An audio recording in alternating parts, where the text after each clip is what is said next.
Everybody's pretty much back. We'll get started with Anita.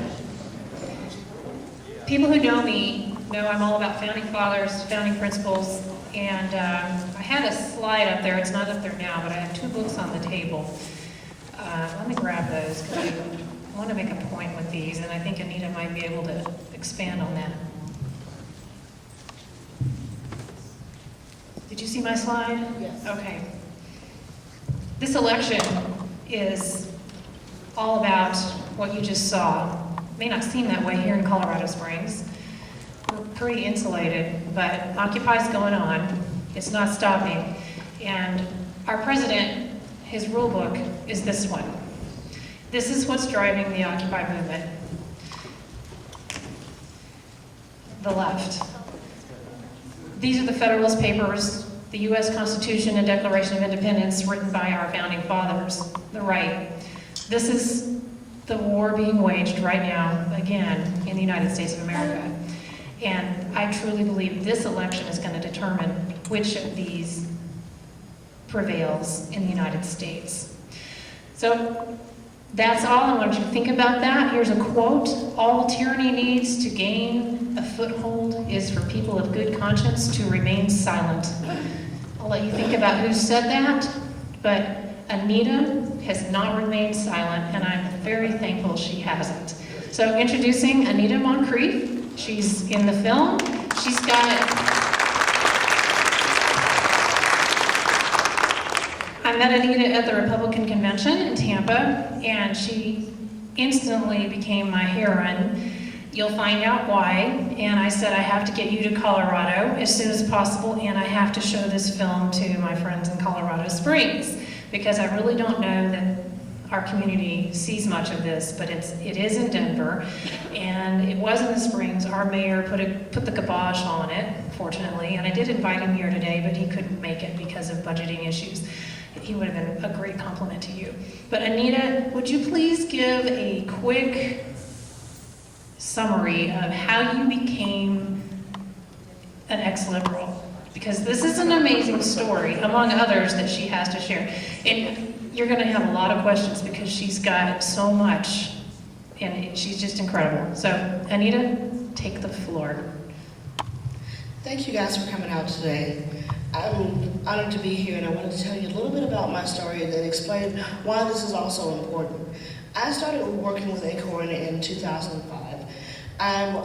Before that, I was a student of political science and history with a concentration in Eastern European studies. I worked with the American Bar Association and their Central and East Eurasian Law Initiative, which meant we had lawyers in country in former Soviet Union countries, and we would help them write laws. I went over to Macedonia as an election observer right when they came out from the former Yugoslavia. And I got to see all of this, but I was living in Washington, D.C., and coming from Alabama, Birmingham, Alabama at that, I never really got to see urban poverty until I moved to D.C.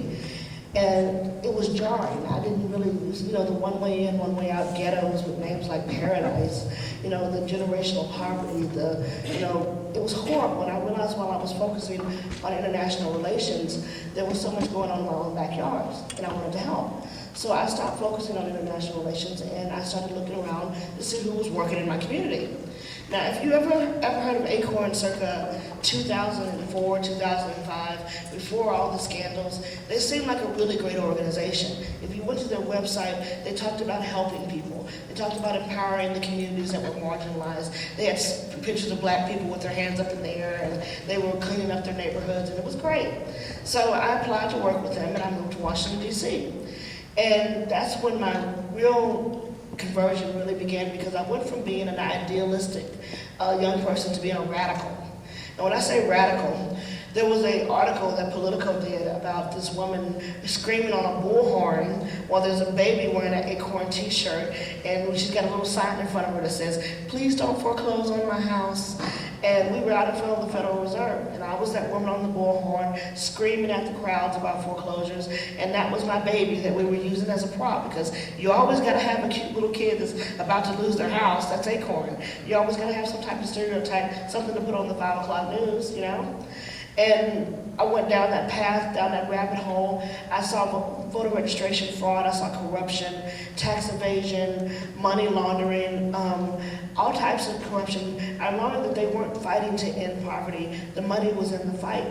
And as long as we were out there saying we were helping people, we were getting millions and millions of dollars. And ACORN just wasn't one organization. It was over 360 organizations. We had everything from the American Institute for Social Justice to the ACORN Institute, Project Vote. We owned radio stations and newspapers in Arkansas. Just all across the country, ACORN was embedded into everyday life in America, to the point where most people didn't even realize that they were operating in their communities. And what I got to see while being there is that they were using these communities as a shield. As long as they were out there in the black community, working undercover, anytime anyone raised any type of question about the illegality of their tactics, they could scream racism. And every time they scream racism, it shut down the conversation, and people looked the other way, and they forgot about the voter registration fraud. They forgot about, the fact that they really weren't helping people. If you look at Detroit and Washington, D.C., that is the effects of Johnson's Great Society. I call them liberal fallout zones, because it's like someone dropped a bomb on them and left. These are our great American cities that have been trashed. After 30 and 40 years of working in these communities, this is what ACORN was giving to these marginalized and these poor people. And along the way, I got, disillusioned, and I realized that I wasn't helping anybody. I was part of the problem. And then in 2007, we were preparing for the age of Obama. There were ACORN documents that go back as far as 2004, before the Democrat National Convention, when he got up there and wowed everybody with a speech that no one can remember. But we were talking about Obama in 2008. That was going to be our guy. We tried it in the 90s with Hillary and Bill with the whole Hillary Care, universal health care, pushing towards socialism, and it didn't work. Because Bill realized he didn't need ACORN, and he moved to the middle and stayed there. So this was our guy. This was our once-in-a-generation opportunity to fundamentally change America, as Zach Paulette, who was the executive director of ACORN, is simultaneously running Project Vote being Obama's own employer from the 90s. So we sat at a meeting in Little Rock, Arkansas in 2007, and we planned what I like to call ACORN Socialist Wish List. This included cap and trade, universal health care, forced unionism through card check, and a host of environmental justice issues that we're going to push through. And if you think environmental justice, think cutting the water off in California for minnow. Think of all the industries that have been shut down by these regulations in places like Oregon and other places on the West Coast. So I got scared because ACORN never used the word socialism, never. But being a student of political science and history, you know that if you're fighting capitalism, what are you? You're a socialist. And they were going to push this through under Obama. And I actually thought at the time that if I exposed ACORN, Obama could govern effectively, because I was wrapped up in that whole hope and change. I didn't realize that he was part of the problem at the time, and I still voted for him. It was only after the election that I came around, because I saw who he was putting in his cabinet. After I left ACORN, I worked with a group called American Rights at Work. This Hilda Solis was on their board. She was their treasurer, and her only mission as labor secretary was to pass card check. I organized an event where Kathleen Sebelius, who was then the governor of Kansas, took the state of Kansas plane to D.C. to accept an award from Andy Stern of SEIU and to plot how they were going to pass universal health care. And she became Health and Human Services Secretary. Leon Panetta has ties that go back to the Communist Party of the United States as far as 30 years. And he was an avid socialist, and he became head of the CIA. And I thought, how can you be a good guy if everybody around you is corrupt? Every person that he picked for his cabinet was corrupt. And that's when I decided that I couldn't do it anymore, and I became an ex-liberal. Never thinking I'd become conservative. Never thinking I'd become Republican. But what a difference 4 years makes. And I'm glad to be here. It was a long journey. I've lost family members and friends, but along the way, I've met some great people, including Andrew Breitbart and including Brandon Darby and Lee Stranahan, the people you see in the movie. They became the family and the friends that I lost. So now I'm going to open it up to questions, because I know you guys probably have a lot of them. We want to start right here. You were going through your story. It sort of Dr. Thomas Sowell. I don't know, are you familiar with Dr. Thomas Sowell? Yes. He made sort of the same acknowledgement. Actually, he used the term Marxist, and it wasn't until he worked for, I think, the State Department or somebody like that, and he saw what you just stated, that these guys weren't interested in actually helping. They were interested in just preserving their own self-interest. Have you found that sort of mindset prevalent in all these sort of what I call these movements on the left? Because that's the impression that I'm getting. Yes, I mean, it's all about power. You know, when they're out there, they're saying that they're trying to bring power to the communities. It's not true. They're trying to put people in places where they can have political power. I tell people that in the 60s, after Bill Ayers and when the Weather Underground got tired of being put on FBI watch lists, they realized that they were going to destroy America. They had to do it from within. So they assimilated. They infiltrated. They went into academia. They went into the clergy. They went into the nonprofit world, and I'm sorry to say this, they went into the Republican Party too. And I've seen the corruption on both sides of the aisle. It's like the United States and the Soviet Union, mutual destruction. No one's willing to push that button because it would take away the power from both sides. I'm going to trade mics with you so we can take the Yeah, thank you. Somebody moving around. Yes. You started out with a real heart for the inner cities, and when you've seen them, it is devastating. What you see is, and I can't imagine you've really left that behind.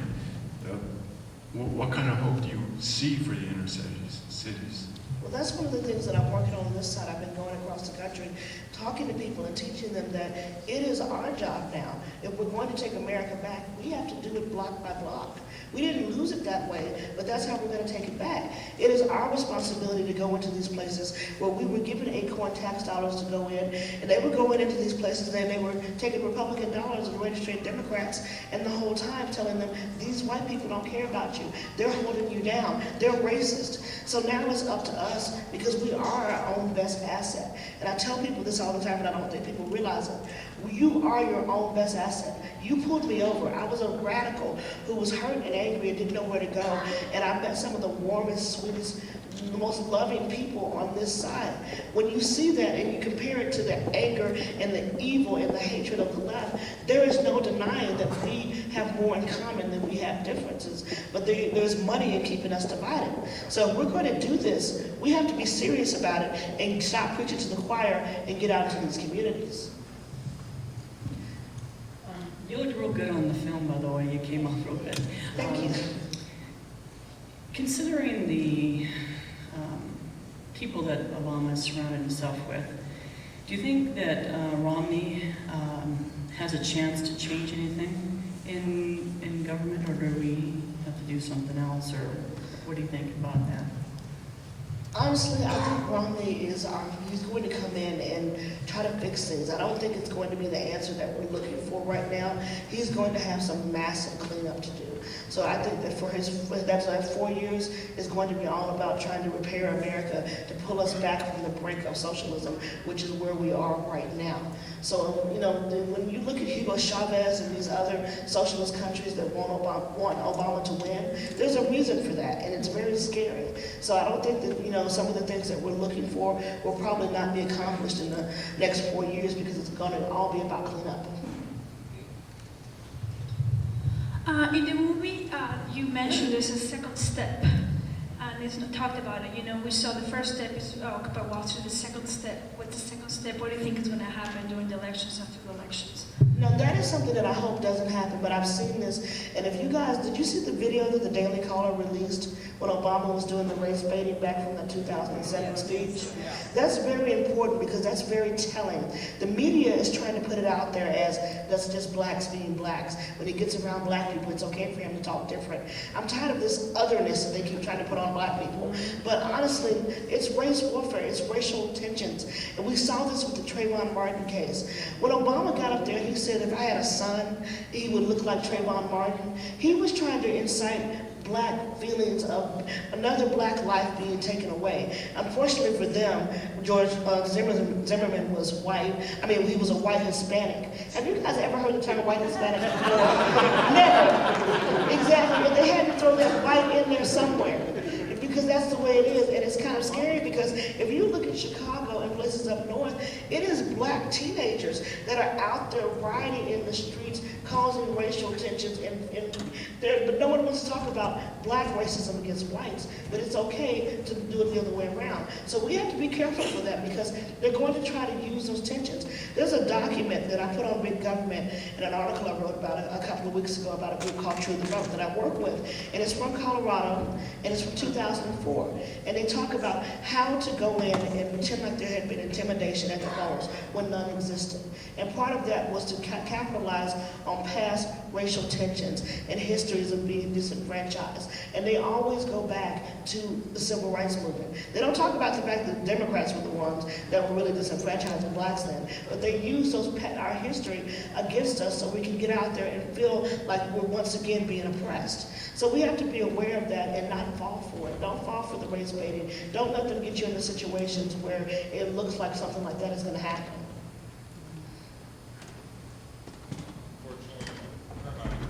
Small, there we go. Unfortunately, the turnout here is kind of small. Have you been doing anything to try to get the message to the Romney campaign to help them with cutting a commercial or doing YouTubes or some other kind of advertisement to expose to advance the message that you've been speaking here today for the last 30 days of the campaign? I'm glad you asked that because I'm going to tell you what I've been trying to get this message to the Romney campaign, and maybe it will get there, I'm not sure. But I've been talking to the black churches, and one of the things that we came up with is that voting is a biblical responsibility, and that we must vote our values. And what we would like to do is to have an event in Hampton Roads, Virginia, where Obama spoke, at Hampton University, and bring the black pastors and the black churches out there. And we would bill it as Romney has a special message for black America. And that message is this, that Romney wants us to be just like him. And when I say that, think about it this way. He gave away his inheritance. He built his business from the ground up. He feels that black America has unlimited earning potential, while the Obama administration feels that we are worth only this amount or that amount, and how much they want to give us per month and string us along. That is the message that we need to get out there, that he feels we can do anything just like he did. And if we don't put that out to the communities, I think it's going to be the same effect with the whole 47%. Have you guys seen that commercial where Obama puts his words to working class people out there that he was never even talking about? So I've been trying to get that message to the campaign. I've talked to everybody I know, and I'm hoping it happens because it would be historic. And it wouldn't be the NAACP who were trained to boo Romney no matter what he said. It would be people that would honestly listen to what he would have to say, and we would use it as a kickoff for a national campaign that we must vote our values. And if we put that out there and people really think about it, it means they can't vote for Obama. So if you guys know anybody, got any connections, tell them we can put it together. We have a team of black pastors in 3 churches in Virginia ready to go. Next question. Yes, Anita, it's a pleasure and honor to meet you outside before we came here. My name is Felix from Ghana, and I have lived in a socialist-oriented government, especially all over Africa before I came here. Since I've been in this country, I've been conservative and a Republican all throughout. And my concern is that for the first time in the politics of America, it's being directed by the mainstream media and it's becoming obscene. We all watched the debate 2 days ago. Today is Friday, okay, 3 days ago, okay. Just yesterday, after we thought Obama had been fraud, guess what happened? They came out with labor statistics that unemployment has been reduced from 8.1 to 7.8. These are listening to Rashidin Walsh talk show mornings every day, and he started predicting this over 5 months ago. It is scary. And my concern is that at this point, unless we are able to wake up America, this country will be gone. And we have a responsibility to fight for our children, especially the black generation. We are new Martin Luther Kings. Yes, you're so right, and I'm so glad you brought that up because he's right. What's happening in the media right now is obscene. There is more like Soviet Russia than it is the United States of America. They are being controlled by one party. They have one message, and everyone knows those unemployment numbers have been rigged a little bit. We just found out that Obama is working with one of these companies to have them not give people a 60-day notice. Did you guys know that they're also about to lay off hundreds of thousands of people at the Postal Service, but no one's talking about it? Yeah, think about all the jobs that are going to be lost, but the media doesn't want to cover it. That's one of the reasons why this movie is so important. Andrew Breitbart was teaching us how to get out there and to be the media, to be the reporters, to report the things that no one is talking about. The reason why he was so pushing Occupy is because it was the perfect storm of the media and the government getting together, trying to create a narrative that didn't exist, trying to push people into believing something that was all fabricated by these people. I have emails and documents from '08 that talk about how the media buried stories for Obama. The New York Times buried my story about the collusion between ACORN, Obama, and Project Vote. We really have to be vigilant out there right now. We need more citizen journalists. We need more people that are willing to tell the tales. And we have to be aware of what the mainstream media is doing and hold them accountable. We have the buying power. Let's go after their advertisers. Let's boycott the New York Times. Let's make sure that people aren't going to get these subscriptions. There is so much we can do if we want to get out there and stop being passive. When Andrew said we're in a war, he was right, and we need more generals, more people that are willing to lace up their boots and get out there and fight. Thank you. Hi, Anita. Thank you so much for being here today. We appreciate you coming out. My question is, you sort of kind of already answered it, but mine takes it maybe another step further. You said you have the black pastors who are going to want to come out and talk to the different black communities and tell them you have to vote your values. And once you look at your values, you realize that you can't vote for Obama.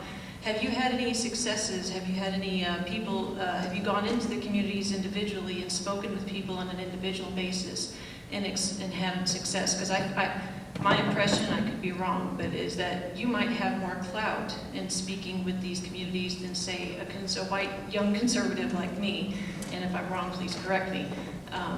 And so I'm just wondering, did you have any successes with these individuals? That's a two-pronged question. Let me answer the first part. Most people don't realize that ACORN, the only reason most people joined ACORN, which charged you $10 a month out of bank draft when you signed up, was because they were the first people ever to come out there and knock on those doors. And as I said in the movie, me and Bertha Lewis were the only two people on national staff. We had all those disposable employees, the ones you would see on TV, getting arrested for voter registration fraud. They were temporary employees hired at the last minute through one of those firms that just bring a bunch of people in. But you know who was doing the main organizing for ACORN? The same people in the Zuccotti Park, rich white liberal kids with trust funds. They were out there knocking on those doors, organizing neighborhoods where they're telling you guys it's too dangerous to go out there. So it can be done. And as far as clout, I'm not sure, because I've been labeled an Uncle Tom. I've been told that, they never saw a coon in a Klan party till they saw me on the CPAC stage. I've been called a threat to the black community. So you get a little bit of both. But I will tell you that we were in Sheila Jackson Lee's district. You guys know Sheila Jackson Lee, right? Yeah. I call her Crazy Jackson Lee. But we were in her district in 2010. I was working with True the Vote. And we had the nerve, let me tell you what we did, guys. We put white people with pencils into black neighborhoods, and it intimidated people on the level of 60s-style intimidation. White people with pencils on the same level as dogs and hoses and Bull Connor and everything. Can you imagine? This is what Sheila Jackson Lee and the new Black Panthers put out there in the media.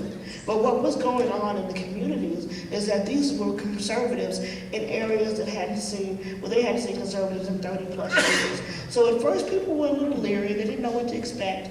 But after that 2-week early voting period, people were laughing and joking and hugging each other and telling them to come back into the neighborhood. Because when you let Americans be Americans and you take away the outside agitators, we have, like I said, we have more in common than we have differences.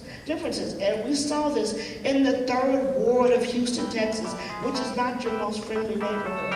So we can do it in the 3rd Ward of Texas. We can do it around the country. It it just takes a little bit of effort and to get rid of the agitators who are, of course, going to scream racism and try to stir up trouble. But, once they go away, you just have people talking about everything from education to schools to their kids, just normal everyday life. You mentioned that ACORN has infiltrated the Republican Party in your earlier remarks. Could you give us some indication of what's going on here? I would love to name names, but I've been told not to, but let me just put it this way. When you see these people that are up there and they're always talking about, my friends across the aisle, and they're reaching here and they're selling themselves out on key, crucial votes, those are the ones you have to watch. When you got people that are always hemming and hawing about an investigation during the election years, but then when they have the opportunity to actually do something, they don't, those are the ones to watch. When you have the head of the House Government Oversight and Reform Committee, who was out of California, who's a millionaire when he comes into the office and is able to double his income while being in public service, that's the one to watch. Not naming any names, but that's what we need to look at. When you have the fact that Fast and Furious could have been investigated 2 years ago and Eric Holder has been let off with a slap on the wrist, you have to wonder, is it mutual destruction? Is it, blackmail? What is it? Or is it the fact that these people are working in collusion with the Democrats? And that's one of the things that we've got to put it out there and not be afraid to call these people out. Honestly, Pelosi, Reid, Boehner, Cantor, all of these ones that are the head of our party, they are selling us down the river every single time. They're working together. Well, I've actually sat there on Capitol Hill, and when the C-SPAN cameras go off, they're laughing and joking, and they're like, hey, did your wife get that Christmas gift I sent her? Ha ha ha. It's not funny. It's all political theater. They do that for the cameras. And once the cameras go off, they're the best of friends. And I have a problem with that because they're not representing the people. They're representing their own interests. And once again, it's mutual destruction. As long as you don't mess with me, I don't mess with you. We keep our power. Hi, Anita. I just wanted to say thank you. I know you're being very brave in what you're doing because we know what they're bringing against you. I came here from Hampton Roads, so I'm familiar with some of the pastors' conferences we had out there. But I was in the military, and my best friend was a black lady that I worked with, and she was part of BIG. Are you familiar with BIG? Blacks in Government? Yes. Who's behind that? Because, I always used to go do my time at election time, and she would get these crazy emails. The whites are going to take your vote away. Just really things that took a couple minutes. She would hand them over to me. She wouldn't tell me where she got them from. But she'd hand them over to me and say, can you find out if this is true? And I do some researching. I'm like, yeah, that's not true at all. I don't know. But can you explain who's behind Blacks in Government? They actually just recently got on my list. That's why when you said BIG, I had to look for the acronym. The name, because they are sending out stuff about True the Vote saying that white people are going to be suppressing the vote this year.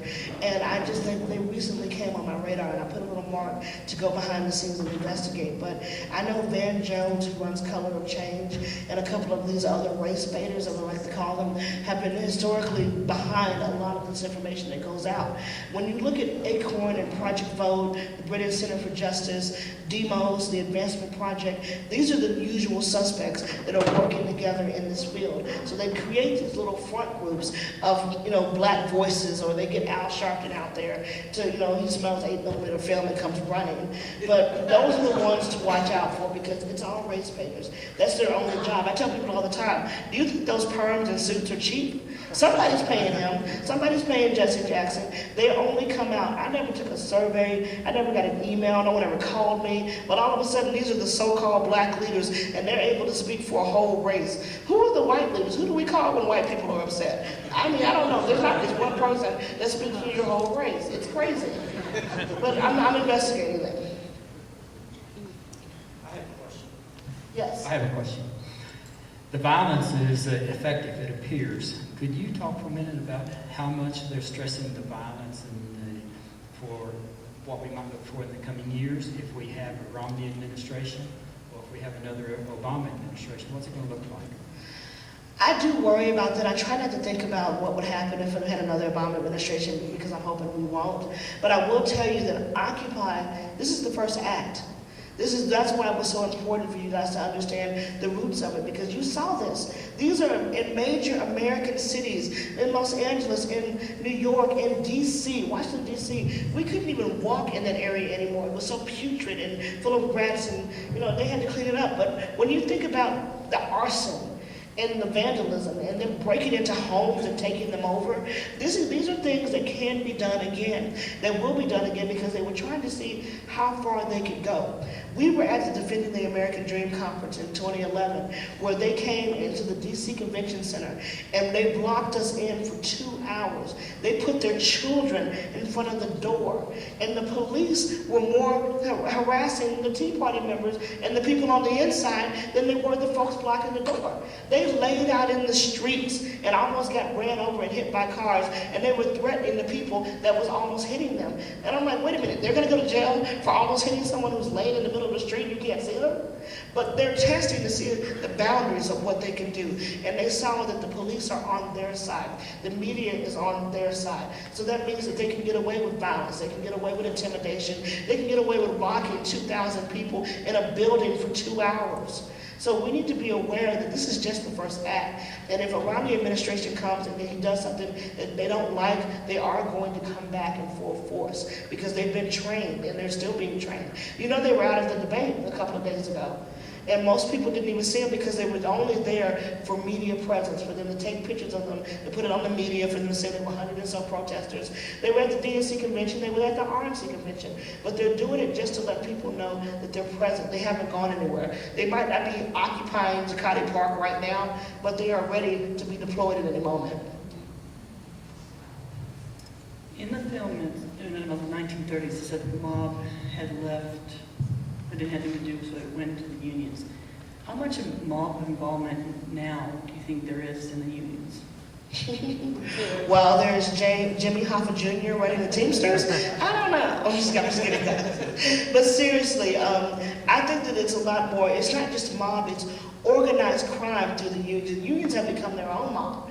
They're doing their own money laundering and shakedowns, and they don't really need the official mobsters anymore, because that's what they had ACORN for. Do you guys remember how they would go and shake down these groups like Sherwin-Williams and the banks and stuff? They would get them to do what they wanted to do by threatening to put, we'll have 100 black people on the 6 o'clock news and protesting in front of your building.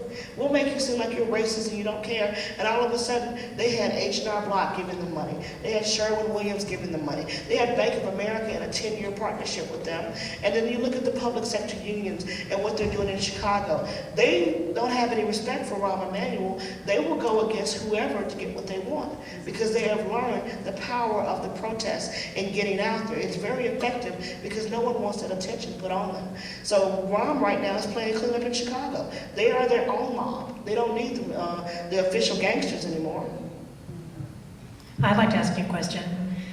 On one of your YouTube videos, and when I met you, you said that the Republicans have a major PR problem. Yes. Can you expand on that so that we can understand what that problem is? Because I'm guessing a lot of the people in here are Republican. Yes.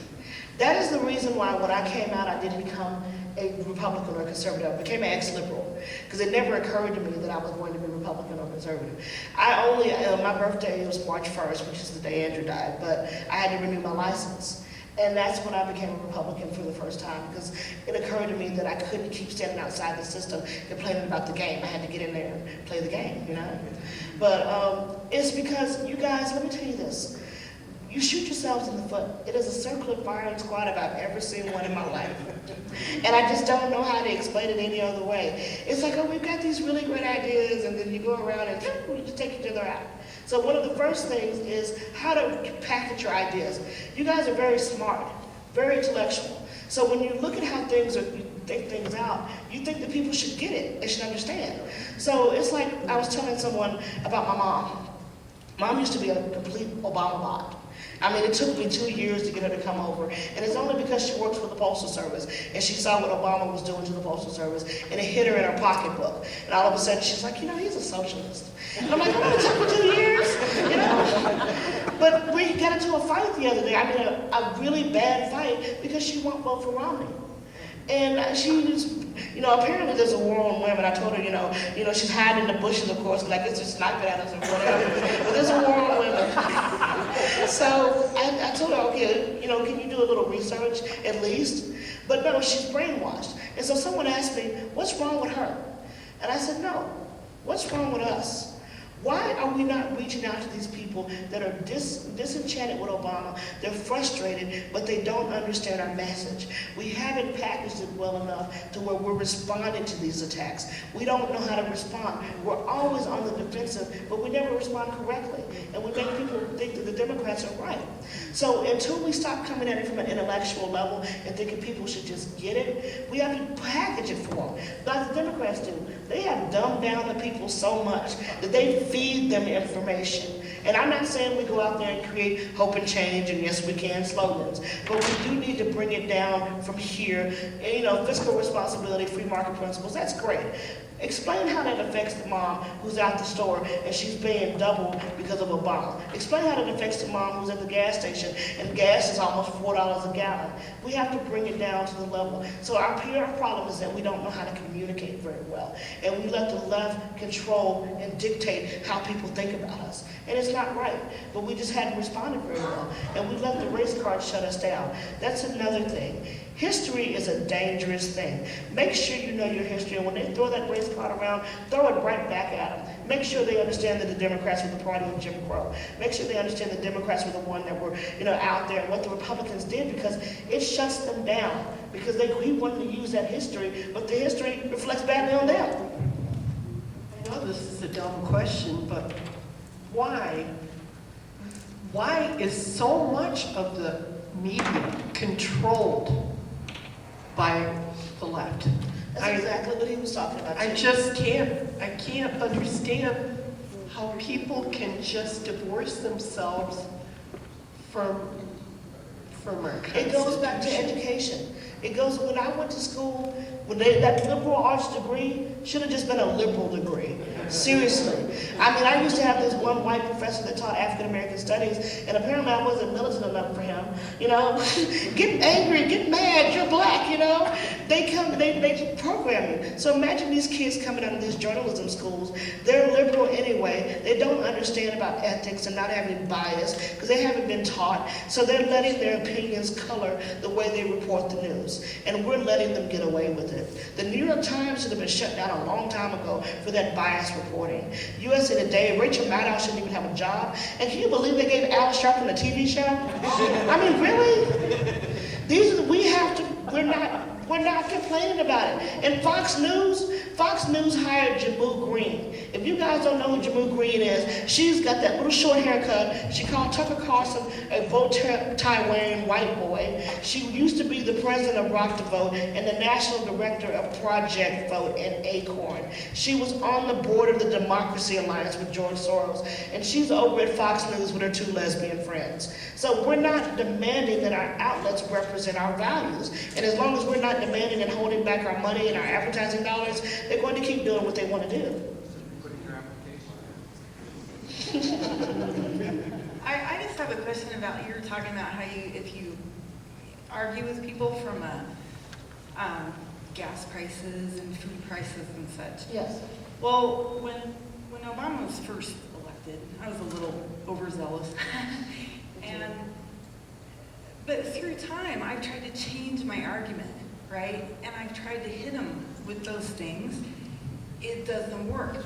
And I have more black friends on Facebook right now than I've ever had in my life, so I'm happy, you know, because it seems like people are like getting the message. But oh my gosh, I wish somebody would tell me the secret to communication, because you're like, okay, let's try this. High gas prices, high food prices, da-da-da-da-da, and they're like, no, I love Obama because he's about love. And you're like, oh my gosh, I mean, it's just the most frustrating thing I've ever experienced. And logic, it's not happening, right? Well, I think feeding children is pretty emotional. And Franz Cabral, I don't know if you're familiar with him, but he does stolen history. And I've tried to post those, I mean, that was a lesson for me, but please tell me what the magic words are.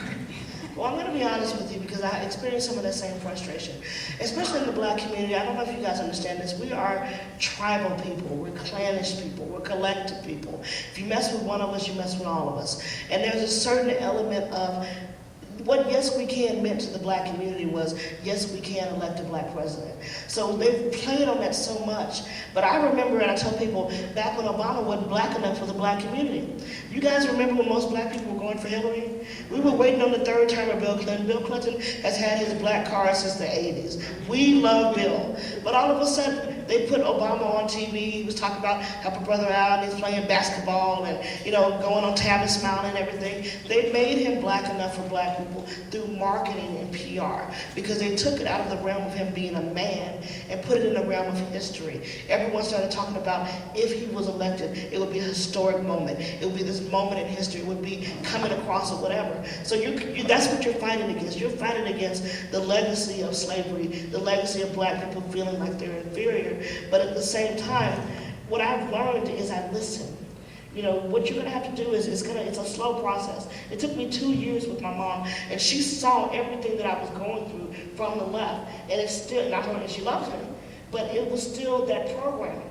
So what you do is you listen, you plant the seeds, and realize that you're not gonna get a Democrat that's voted straight Democrat for 40 plus years to change, but you start educating them, and slowly they come around. Because that's what happened with me. When I came over, I was still pro-choice. And no one could say anything to me. I didn't want to see those pictures, none of that. And then finally one day a friend of mine, she told me, she's like, make me a promise. I said, okay. She's like, I want you to watch these videos. And she gave me a link, didn't know what they were. And about 2 or 3 months later, I was bored and I was sitting at my desk and I was like, okay. I clicked on the videos. It was the voice of Margaret Sanger talking about the undesirables procreating, talking about using the Black church against us. And I consider myself to be a very well-educated woman. And I had never heard of Sanger, I had never heard of eugenics, I didn't understand any of it. So I started frantically going through the internet, researching, Googling, and whatever, and I came to it on my own. But she planted the seeds, and it grew. But it took me months before I kept my promise. So maybe you should start doing that with your friends. Tell them, hey, just watch this. Tell me what you think. You don't have to do it right now. And just plant the seeds and let them alone. Because if you keep picking at them, they're just going to get more defensive. Because we think you're trying to take away the legacy of the first Black president. And you have to take it outside that realm. And eventually they'll come around. But even if they don't, think about it this way. I would rather have somebody educated on the issues who understands and knows where to go for information than a Obama bot that just votes straight down the line. So even if you can't pull them over, we still have to keep them from being useful idiots for the Democrats. Okay, one of the things I have seen a lot in the Democrats is how they appeal really to emotions of the people. I remember, the first election, Obama always use example, I was, talking to, the plumber or whatever, and he needs this, he goes down to people.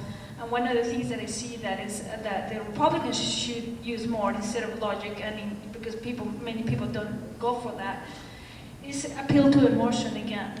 Like one of the things Romney did, he started talking, I was talking to this woman, and he did it. And it's the first time I see them using that tactic. And I think it's one of the tactics that people have to start using that Republicans don't use, that Democrats are overusing. I think you're right. There's a level of taking logic and blending it with a little bit of emotion, but we don't want to go too far because liberals think with this. They never think with this. So we're not going to always sway them because some things do have to be in the realm of logic, but I do know what you're talking about. To me, Romney has become much more relatable. I love the way he was in that debate, or like when he talked about how he has 5 sons and the humor works too. The way he put those zingers in Obama, it was perfect. So when you combine humor with a little bit of emotion and a lot of logic, I think you can win. Because his arguments were very logical, but he presented them in a way that was easy for people to understand. That's what we have to get to. And to me, that was the most approachable I've seen him in a while. I look around and I see, quite a whole bunch of white people, and one black man that was sitting here a while ago, and I don't know where he went, and I bet not a person in here walked in here even thinking they were going to vote for Obama, or even thinking about it. What are you doing to reach out to reverse this audience to where you've got a whole bunch of black people that right now are going to vote for Obama, no matter what, and maybe one white person that was sitting here listening to you? What are you doing to yourself to reach out to a black community? I've been going to the black churches. I've been down at the universities. I went to Southern University. I've been on some of the campuses. And what I've learned is that the kids, especially the young kids, they're very polite. They will listen to you. You can tell that you're not really getting them. You're not putting them over, but they listen. And to me, that's the first step, because I've been some places where they wouldn't even listen to me. They shouted me down. They wouldn't let me talk.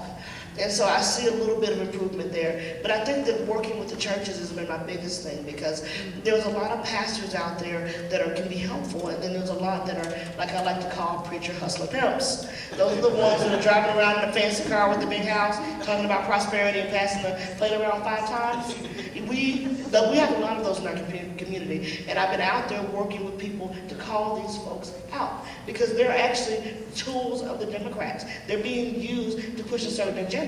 So I'm out there educating the people in my community, and I'm trying to teach you guys how to do the same thing, because I'm only one person, and I can say that you guys aren't racist all day long. But until you get out there and once again show that you are not racist, show that you're the funny, sweet people that I've seen, that's what's going to do it. Because I've met some great people, and I think a lot of times people don't get that what people see as racism is usually miscommunication. I tell people there's certain things you say and don't say. I don't care how much you think it, do not go up to a black woman and ask her if her hair is real and if you can touch it. I'm just telling you, it's not gonna go over well. Thank you, pretty woman. But I've had that happen before. So I tell people, some people would think that's racist, but really it's miscommunication, because it's just honest curiosity. You know, I've been in Macedonia where they've never seen a black person before, and I've had the little kids come up and want to touch my skin. You know, you realize that it's not racism, they're just curious. So you have to come at it with a level of understanding the different races. We don't like people to eat off our plate, we're not really huggers, you know. I had to learn to be a hugger, I'm serious, when I came over. But there are just certain things to understand about the different communities, and I know there's a guy, his name is K. Carl Smith, he's from Alabama. He wrote a book about, you know, how to go into these communities and what to say and what not to say, and how, you know, sometimes you need a trusted messenger. Brandon Darby will tell you, and I do this too, but I wouldn't suggest you do it. When I went into Sheila Jackson Lee's district, I went and I found a local crackhead. And I talked to the crackhead, because I knew a guy, he spent $15,000 to do a survey to find out the stuff that I found from a crackhead in 10 minutes.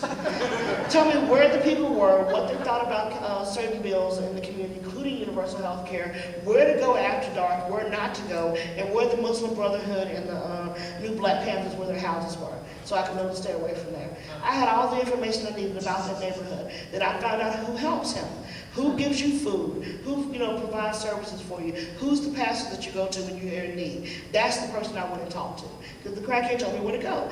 Then I found that person, and they were my trusted messenger that brought me into the community. And after hanging around with the pastor for a while, people started to recognize my face, and I could go around by myself. And I lived in the 3rd Ward of Houston all summer last year, just going around talking to people, finding out stuff, because I don't believe you can change a community unless you actually understand it. And I wanted to live there and get the pulse of it to figure out what I needed to do. And what I've learned is that it just takes a little bit of time and effort. It's consistency. When you come in during an election year, people think you just want their vote and they don't trust you. But if you're there every single day, they start to trust you, because you're not going anywhere. They can curse you out, be mean to you, and if you show up again the next day, it tells them something. You know, it's consistency, but you need a trusted messenger. Find out, and you can do this easier than talk to the crackheads, but find out who the pastors are in the communities that provide private charity. That means they're providing clothes for the women so they can get jobs. They're providing food. They take condoms to the prostitutes, whatever. That's the person you go to because they're more in touch with what's going on the ground. And I think that that's what we're going to have to do. When we go into these communities, it's not about handouts. The Democrats have made people feel like every time you go in, you have to give them something. You have to be there with a check or whatever. When we go in, I envision, and this is something that's not going to happen this year. I don't know when it will happen, but excuse me. That's what I wanted to say. Excuse me. Main Street in the black community. That's what I envision. I envision us bringing back Main Street. You know what that means? That means we don't go in with checks and handouts and free stuff. We go in with sweat equity.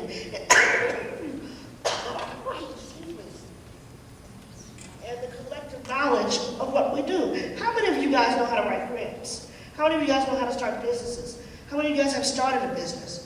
How many are willing to get out there and paint and stock shelves and sweep up these neighborhoods, but you're not willing to write a check because you don't need to write a check. We don't want that. By bringing sweat equity in the communities, we show we care without bringing handouts. And if we want to work, we do.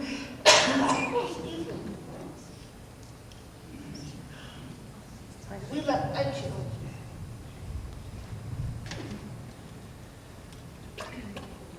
Let's do the altitude.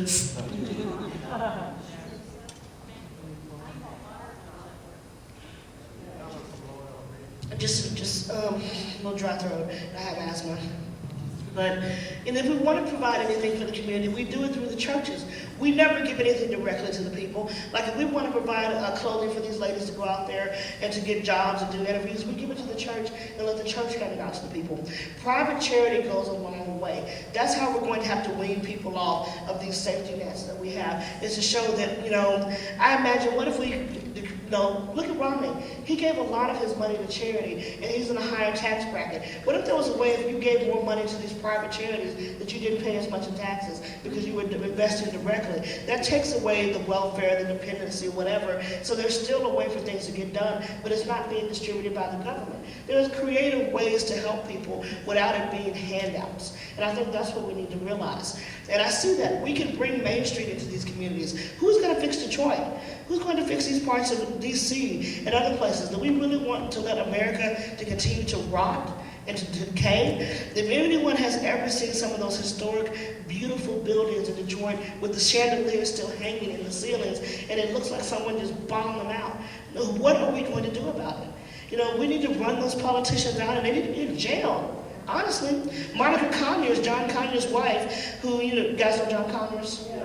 His wife is in Club Fed right now for what she was doing in Detroit. We need to hold the rest of them accountable. So I'm not preaching to the choir, but I think that you guys need to understand there is a place for everybody here. But it is going to take us getting out into these communities. It doesn't have to be door knocking. It doesn't have to be the sweat equity for everyone, but everyone has a job that they can do. If you can't get out there and paint and do whatever, you can be the person that helps folks start businesses.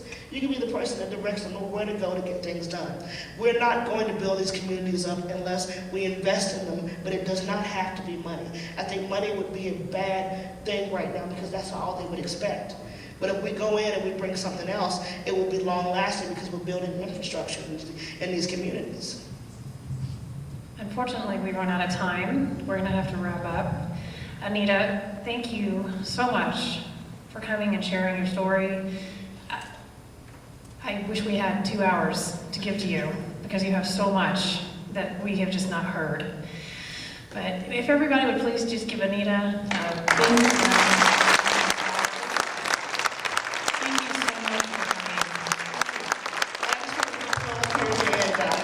Quick plug. Right now, observation changes behavior. They will try to steal this election from us. Please go to truethevote.org to see if you can sign up to get trained to become a poll watcher in your area. Thank you. Are there ways we can keep track of what you're up to? Our website, Twitter, whatever? Yes, I'm on Facebook.com. It's facebook.com/fight for Anita. That used to be my legal defense fund, sorry.